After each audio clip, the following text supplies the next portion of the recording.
For my sister's big wedding, my family invited my 11-year-old son, but not my 9-year-old daughter. We've all decided she shouldn't come, they said. I just replied, noted. We won't be attending. Then I made one quiet change. 3 weeks later, their lives were falling apart. If you'd walked into my kitchen that week, you would have thought we were preparing for a small royal coronation. Not because we're royal. We're not. My family sells that illusion the way some people sell essential oils, aggressively and with a suspicious amount of confidence. But my daughter Ruby had turned Brooke's wedding into a project, a mission, a full-time job with unpaid overtime. There was a dress photo taped inside the cabinet door at Ruby eye level. There were index cards on the counter with neat block letters. Smile. Say congratulations. Ask one question. Do not interrupt. A little checklist with boxes she'd been crossing off for weeks. And there was Ruby, in her favorite spot at the table, shoulders tense with determination, asking me for the 97th time, Mom, what do I do if someone asks me what I want to be when I grow up? I glanced up from the sink. You tell them the truth. Ruby frowned. The truth can be wrong. That depends on the person, I said.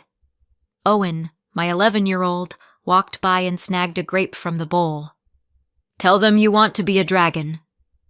Ruby didn't even look at him. That is not an acceptable career.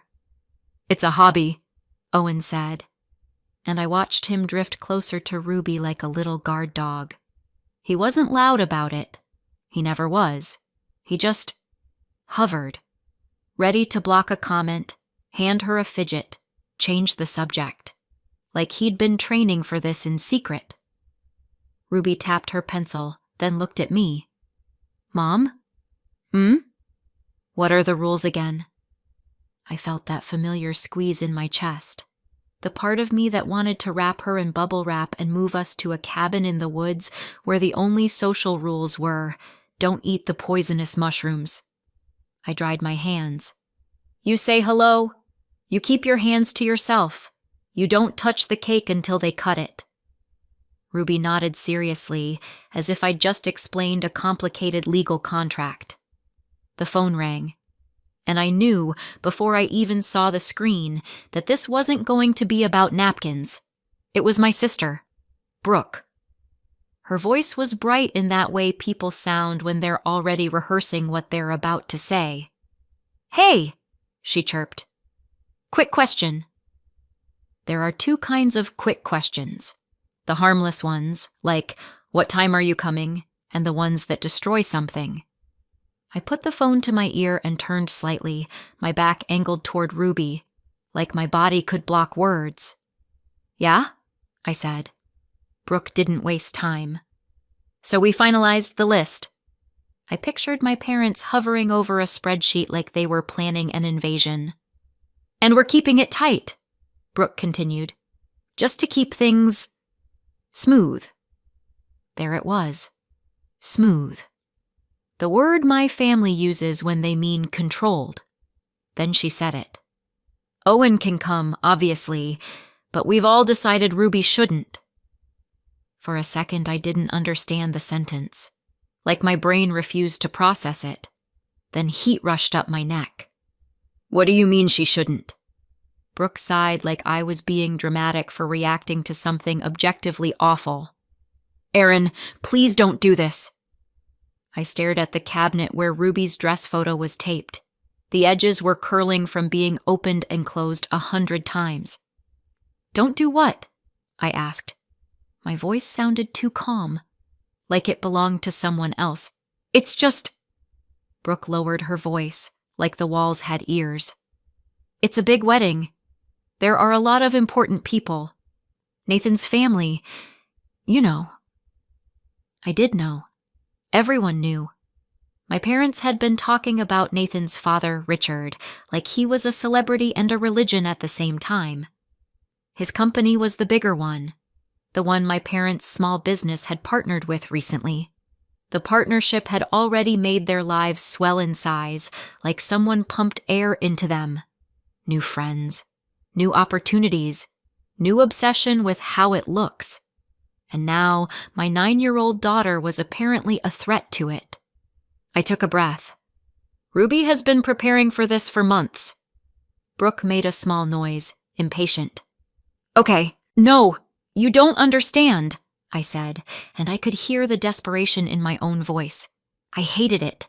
I hated needing them to have a conscience. She's been practicing what to say. She made cards. She asks me rules every day because she wants to do it right. She wants to be included. Brooke's tone hardened. Erin, she's not a baby, I pressed. She's 9. She can sit with me. I'll take her outside if she needs a break. I will handle it. You're talking like she's... Like she's what? Brooke snapped. I swallowed. Like she's embarrassing. Silence. Then Brooke exhaled, sharp and annoyed, like I'd said the quiet part out loud.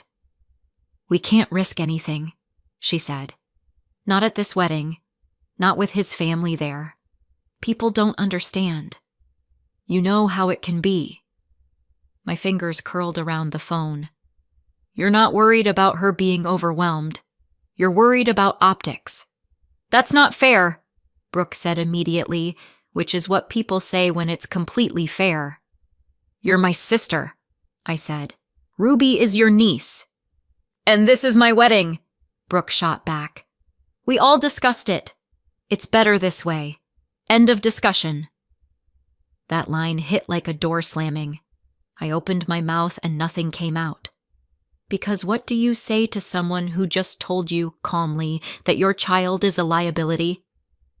I stood there, phone pressed to my ear, staring at Ruby's cards on the counter, her neat handwriting, her effort. And then, behind me, I felt it. That shift in the air, the quiet weight of being watched. I turned. Ruby was standing in the doorway, clutching one of her index cards so tightly the paper bent. She had that expression she got when she was trying to keep her face neutral. The one that always made my throat burn because it looked like a child doing CPR on her own feelings. I didn't know how much she'd heard, but I knew she'd heard enough. Brooke was still talking. Erin, are you there? I couldn't take my eyes off Ruby. Ruby didn't ask a question. She didn't offer a solution. She didn't say, I can be good. I can be quiet. I can try harder. She just swallowed once, like she was forcing something down, and her voice came out too small. Okay, she said. That was it. No bargaining, no panic. Just acceptance, like she'd already learned that effort doesn't always earn you entry. I ended the call without saying goodbye. My hands shook, not wildly, just enough to make me furious.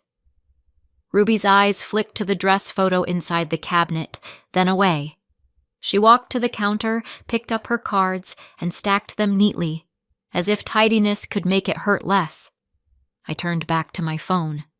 There was a family chat. Of course there was. My family loves group chats. It gives them an audience. I didn't call. I didn't talk it out. I didn't write a paragraph explaining my daughter's humanity. I just typed, noted, we won't be attending, and hit send. For a second, nothing happened. Then my phone lit up like a slot machine. Mom. Erin, don't do this. Dad. This is one day. Brooke. You're making it into something it isn't. Someone else. Think about what you're teaching your kids. I didn't respond. Ruby quietly slid her cards into a drawer and closed it, very carefully, like the sound might shatter her. I watched her do it, and something in me went cold and clean. At the time, I didn't know it yet. None of us did. But that single decision, to keep Ruby out, would change everything. 3 weeks later, their lives were falling apart. I've been the oldest for as long as I can remember, not in the cute I helped pack lunches way, in the if something breaks it's my job to fix it way. When my parents were stressed, I became small and easy. When my sister wanted something, I learned how to give without being asked. It wasn't dramatic. It was just the shape of our family. Mom and Dad were always busy. Brooke was always loud. And I was always the one smoothing the edges. Even when I moved out, I didn't stop being the fixer. I hosted holidays, I brought dishes, I checked in, I apologized for other people's behavior like it was a hobby. Then I had Owen. And my family went insane in the way families do when a baby is easy to celebrate. Pictures. Gifts. Our little man. Mom cried at the hospital. Dad started calling himself Pop like we were in a commercial. It was loud love, the kind that doesn't ask questions. Then Ruby came along. And Ruby was never bad. She was never difficult for the sake of it. She was just Ruby. When she was around 3 or 4, I started noticing small differences I couldn't name yet. She didn't like certain fabrics. Tags were a war crime. Loud birthday parties made her go stiff and silent, then explode later, like her body couldn't hold the noise inside. She lined things up. She repeated phrases. She watched people like she was studying them for a test she didn't know the subject of. At first, everyone said the same things. She's sensitive.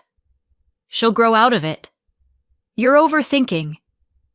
Then there was a day at a crowded indoor play place when Ruby clapped her hands over her ears and slid under a table shaking. I was crouched beside her whispering, "Breathe with me," while other parents stared like my child was misbehaving. And Mom said, out loud, "Erin, she's being dramatic." That was one of the first times I felt that sharp little snap inside me. The moment I realized my family didn't understand the difference between overwhelmed and disobedient.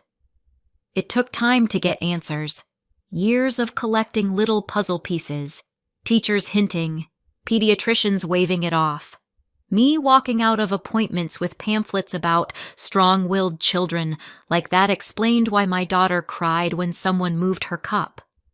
Then, a few years ago, a specialist finally said the word. Autistic. The diagnosis was a weird mix of grief and relief. Grief because the world is not kind to kids who don't blend in. Relief because I wasn't imagining it, and now I could actually help her instead of guessing in the dark. I made a promise to myself that day, sitting in my car with my hands on the steering wheel, trying not to cry. Ruby would never be treated like a problem to hide. Not by strangers. And definitely not by my own family. I thought that promise would be easy, because who looks at a child and decides she's too inconvenient to love? Turns out, plenty of people. Especially the ones who love you conditionally. The first holiday after Ruby's diagnosis, she said something honest in the way she always did. Literal. Direct. Not rude, just unfiltered truth. An aunt laughed too loudly. Someone said, "Oh wow, she's such a little weirdo," like it was cute. Then Mom leaned into my ear and whispered, "You have to stop her from doing that." Not, "Is she okay?" Not, "How can we help?" Just, make her more palatable.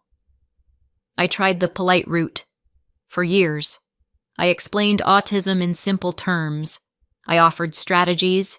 I asked for patience. I reminded them she wasn't being difficult. She was processing differently. They nodded. They smiled. They did nothing different. Ruby, meanwhile, started doing what a lot of kids like her do. Masking. She watched people closely. She copied tone. She practiced phrases under her breath like homework. She learned when to laugh even if the joke didn't make sense. She learned how long to make eye contact so people wouldn't say she was rude. She came home from school drained, holding herself together all day like she was carrying a heavy box with no handles. Then she'd collapse into silence on the couch, cheeks pale, eyes unfocused. Owen understood before anyone else did. At family gatherings, he'd drift toward Ruby like gravity. He'd hand her something to fidget with. He'd steer her away from loud kids. He'd jump in with a joke if an adult started staring. He never made it dramatic. He just protected her.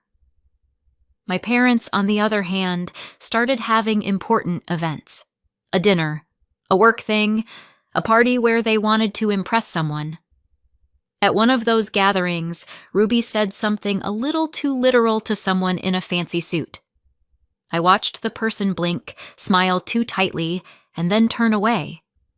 Later, Mom pulled me aside and said, "This is exactly what I mean." "Exactly what?" I asked. Mom's eyes flicked toward the room like it was a stage. "We can't have that." That was when she used the word for the first time. "Embarrassing." Ruby didn't hear that specific word that night, but she didn't need to. She felt the shift. She always did. She asked me in the car on the way home, very quietly, "Am I hard to bring places?" I nearly swerved off the road. I told her no. I told her she was not too much. I told her the world was too small and we were going to find bigger spaces. But the question stayed with me, because she didn't ask it like a dramatic child. She asked it like someone gathering data. Then Brooke got engaged. And suddenly the family's obsession with important people hit a new level. Brooke started saying Nathan's family like a title. Mom started talking about Richard, Nathan's dad, like he was a prize. Dad was suddenly wearing nicer clothes. Everyone was acting like this wedding was the doorway to a life they'd always deserved. And the thing is, it kind of was. My parents had always run a small business. Nothing glamorous. It paid the bills. It kept them proud. But once Brooke started dating Nathan, everything changed. His father ran the bigger company they partnered with, and my parents' world expanded fast. New contacts, bigger numbers, a taste of money they'd never had. The way they talked, you could almost hear the greed shining through the polite words. Now they were obsessed with keeping everything perfect, because this wedding wasn't just family. It was the future they thought they were finally entitled to. Ruby heard wedding and latched onto it like it was a lighthouse. Her first big formal event. A place with rules, clear expectations, a chance to be included properly. She asked me questions every day, not to be annoying, but because she wanted to do it right. And the hardest part was realizing she wasn't excited like a kid. She was excited like someone trying to earn a seat at a table she'd been hovering outside of her whole life. 3 weeks later, the wedding was over. We didn't go. That part didn't kill anyone. Shocking, I know. My phone still had the old messages sitting there, unread, like a pile of garbage someone expected me to sort. Life at home settled into a quieter rhythm. Owen went back to school like normal. Ruby stopped asking about weddings entirely, like the topic had been quietly buried in the backyard. Easter came next. I've always hosted. It's just what I do. The fixer, remember? But this year, I did something different. I sent the Easter message to the usual family circle. Aunts, cousins, people who show up with potato salad and opinions. I did not include Mom, Dad, or Brooke. No announcement, no warning, no dramatic, "after everything you've done." Just a message with a time and a place, like always. Owen watched me hit send and didn't say anything. He just nodded once, like he understood the assignment. Ruby sat at the table, drawing quietly, pretending not to listen. But her shoulders were less tense than usual, like the idea of not performing was a relief.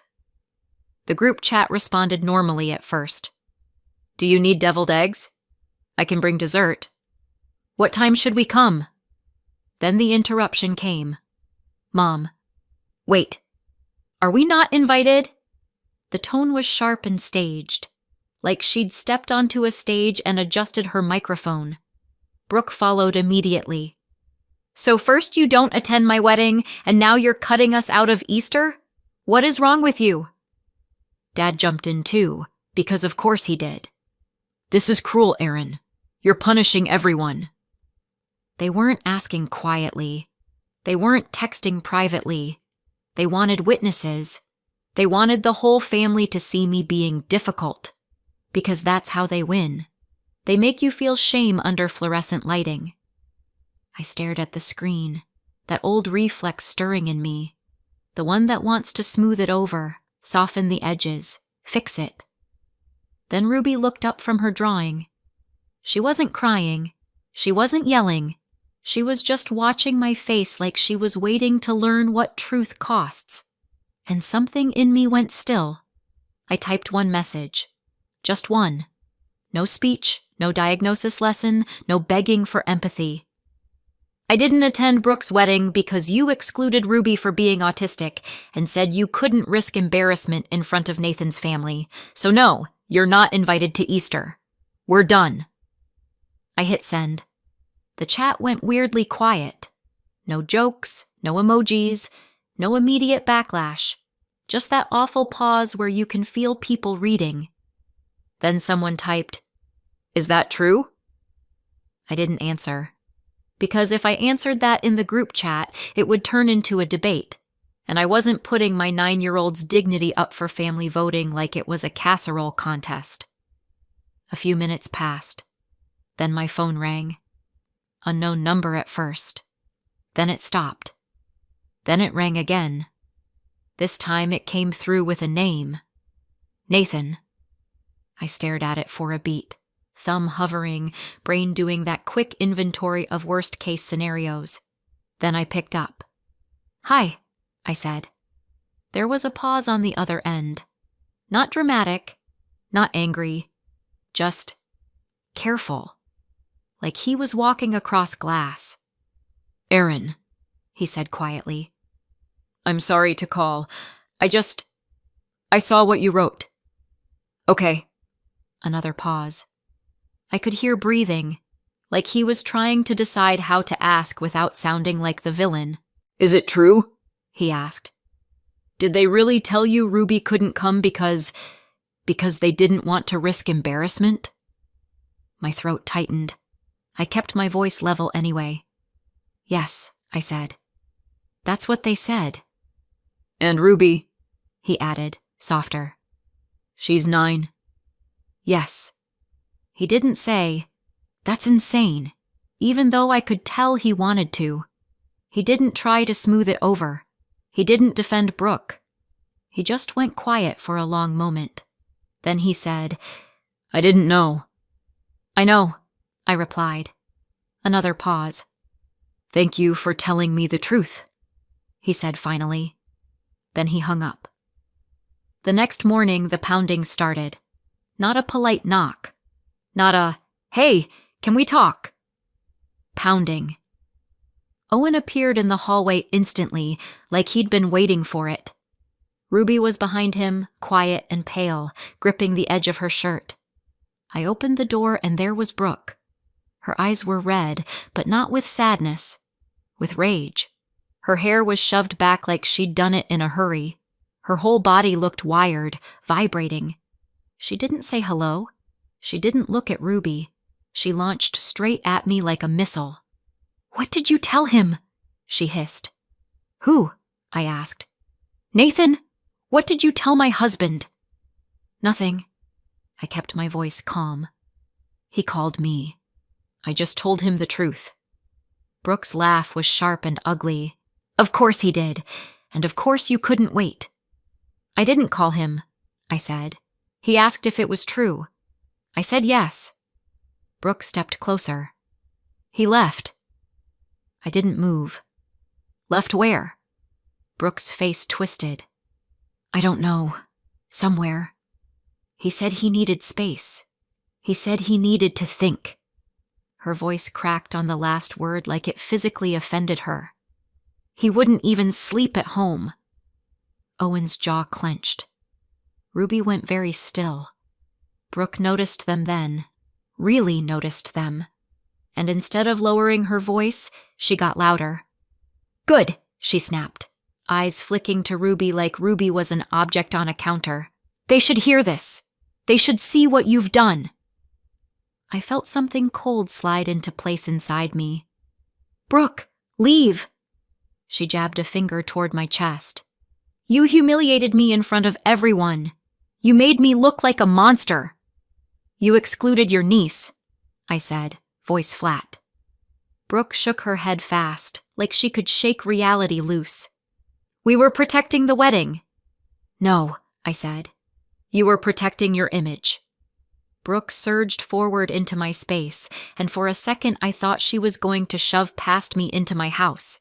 Her hand grabbed my arm hard, nails digging in. I yanked back, and Owen stepped forward without thinking. Don't touch my mom, he said. Brooke's eyes flashed. Stay out of it. Ruby made a small sound, barely a sound at all, and Brooke rounded on her like that sound was an insult. This is exactly why, she spat, and then caught herself too late. I saw Ruby's face change, that familiar shutdown, that awful retreat, and something in me snapped. Not loudly, not dramatically, just clean. Get out, I said. Brooke's chest heaved. Her voice rose, wild and shaking, filling my doorway while my kids watched.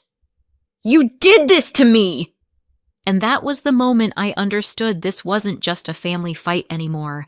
It was a safety moment, and I wasn't going to lose it. Easter still happened at my house.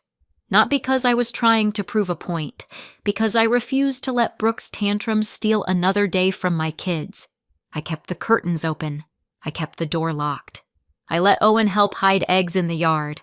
I let Ruby decide where she wanted to sit, and nobody looked at her like she was a problem to manage. It was quieter than it had ever been. No walking on eggshells. No translating passive-aggressive comments. No, just ignore it whispered in the kitchen.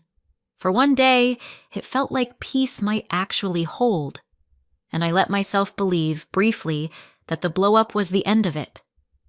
Then, a few days later, there was a knock at my door. Not pounding, knocking, soft, polite. When I opened it, both my parents were standing there with the kind of smiles people wear when they're trying to sell you something.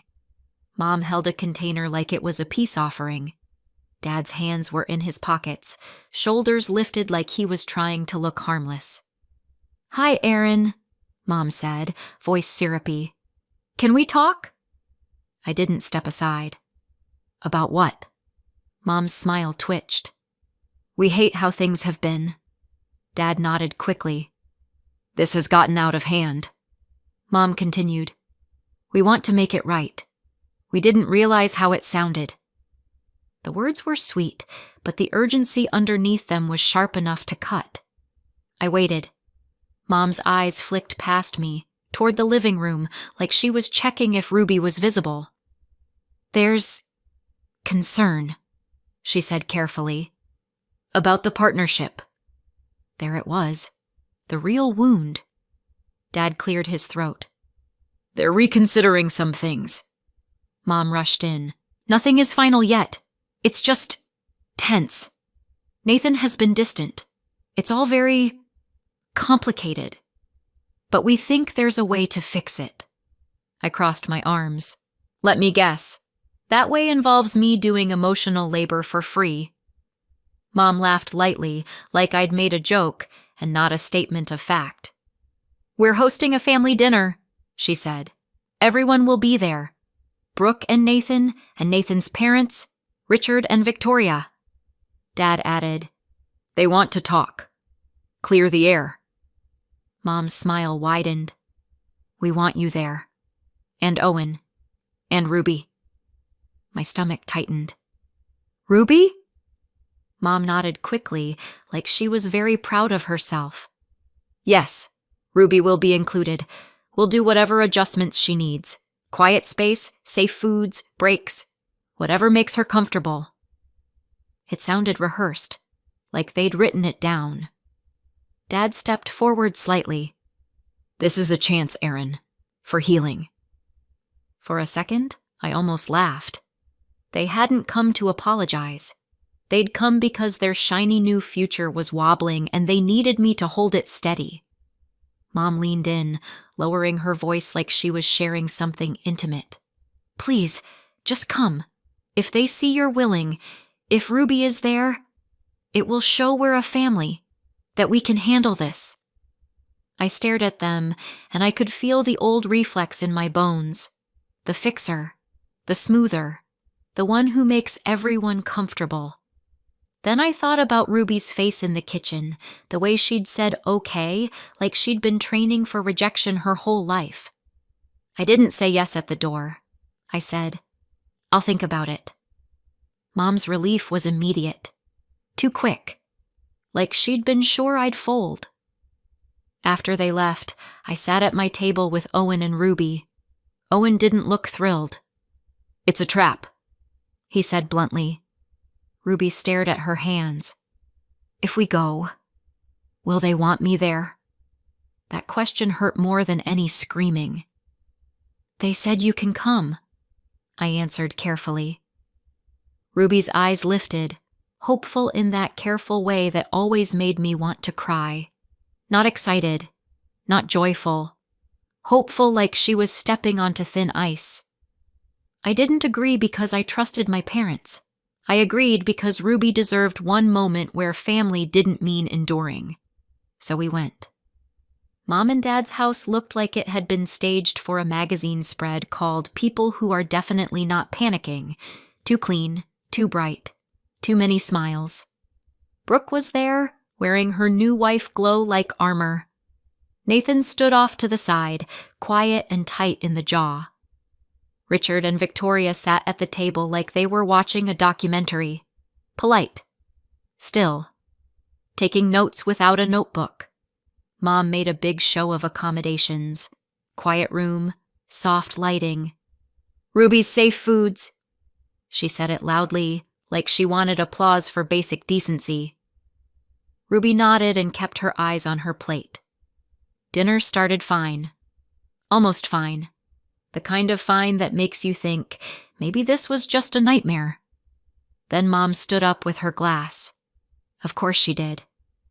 "I'm just so glad we're all together," she said, voice syrupy.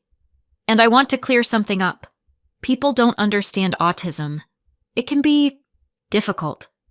Sometimes Ruby says things and people can be offended, and we just didn't want that to happen at the wedding. But we love her in our own way. This doesn't mean we don't love a child." Ruby's shoulders pulled inward. Her gaze dropped like she was trying to make herself smaller in real time. And my parents looked pleased with themselves, like they'd just delivered a TED Talk called How to Exclude Someone Kindly. Richard didn't raise his voice. He didn't even change his expression much. He just leaned forward slightly and asked one question, calm as a knife. "Do you think Ruby is lesser because she's autistic?" The room froze. Mom's smile stayed on her face for half a second too long, then cracked. Dad stared at his plate like the answer might be printed on it. Brooke's eyes flicked to Nathan, desperate. And Ruby stayed looking down. Mom gave a thin laugh. "No, of course not. It's just, people don't understand. We were trying to make it easier." Richard nodded once, like he'd heard enough. Then he said quietly, "I'm autistic." Dead silence. Brooke went rigid. Dad blinked like his brain stalled. Mom's mouth opened and didn't find a sound. Richard didn't linger on it, no dramatic build-up, just fact. "My whole life," he continued, "people looked at me the way you just looked at her, like I was a risk, like I needed managing. That's why I stopped telling people. I learned to mask. I learned to blend. And I got very good at it." Ruby's head lifted, slowly, like she couldn't help it, because the person everyone in that room treated like royalty had just said the word autistic, like it wasn't shameful at all. Richard turned to Ruby. His voice softened, but it didn't turn sugary. "Ruby," he said, "you are not lesser. You're not broken. You don't have to shrink to make people comfortable. You can do anything you want. Anything. And when people try to make you smaller, that tells you something about them, not about you." Ruby stared at him, wide-eyed. Then her chin lifted a fraction more, like she was testing the shape of confidence. Richard leaned back, looked at my parents, and his tone went flat again.